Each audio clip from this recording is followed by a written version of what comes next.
Hi, everybody, and welcome back to Transforming Mission. This is Module 7, which we've entitled Mercy Ministry, More Than a Warm-Up for Evangelism. I'd like to share with you a few thoughts about this topic. In YWAM, we sometimes refer to the least, the last, and the lost. Evangelism is the ministry focused on finding the lost, while the focus of mercy ministry is generally directed towards the least and the last.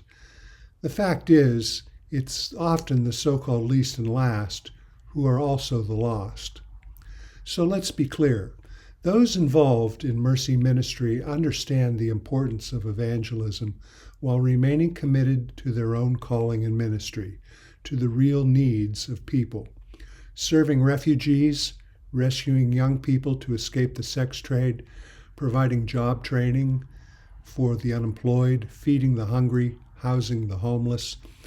The list of ways that we can and need to love our neighbors seems almost endless. There's a story told of rescuing people from the raging waters of a very fast-moving river. The people just keep coming. They need and plead for our assistance. We do what we can to respond. That's mercy ministry. Some thoughtful people, however, ask the question, how is it that these people, so many of them, end up in the river in the first place? Who or what circumstance is pushing them into dangerous waters? At this point, we begin to talk about not just mercy ministry, but about doing justice. That is, taking action to right the wrongs which makes mercy ministry necessary in the very first place. In his book, Transforming Mission, David Bosch writes of an emerging missionary paradigm whose goal is both a saved world and a just world. Bosch recognizes the relationship between the evangelistic dimensions and the societal dimensions of our mission. So must we. The traditional evangelical model of mission focuses on saved souls, that is, individuals who spend eternity with God rather than somewhere else. The goal of that mission is to get as many saved as possible and to do it as soon as possible. The main activity of mission, traditionally understood, is evangelism, announcing the good news of Jesus Christ and his saving sacrifice. Work for justice is seen as fine, but secondary because it doesn't contribute much to the real goal of mission. This is, for evangelicals, the traditional approach to mission. There's an interesting quote attributed to a former bishop in Brazil. He said, "When I give food to the poor, they call me a saint. When I ask why the poor have no food, they call me a communist." There's responding to those in need, and there's also bringing about real change which has implications for the lives of others. The mission of God involves both.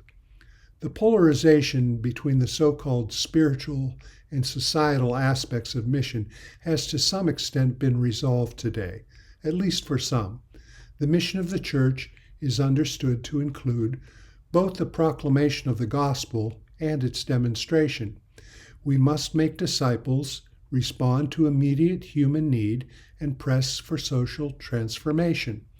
The polarization of the spiritual and the social has been resolved for those of us in YWAM, unless, of course, for you the issue has not been settled. In that case, it remains a hot-button issue. At this point, we can speak of the needfulness of contextualization. Our participation in God's mission always happens within a particular context. Contextualization has to do with our understanding of the people and the total situation in which those people do life. That awareness is key in formulating both the message and the form our ministry will take within that particular context. Because the mission is, first of all, God's mission, we must do the things that God desires. Mission is our participation with God as he brings about his purposes for the world. As Scripture tells us, "For God so loved the world that he sent his one and only Son. For God did not send his Son into the world to condemn the world, but to save the world through him." A saved man or woman is a changed man or woman. A saved world is a changed world. You'll read more of this in the readings for this week's module. Please take a look at those, as well as the notes and quotes and the guided questions.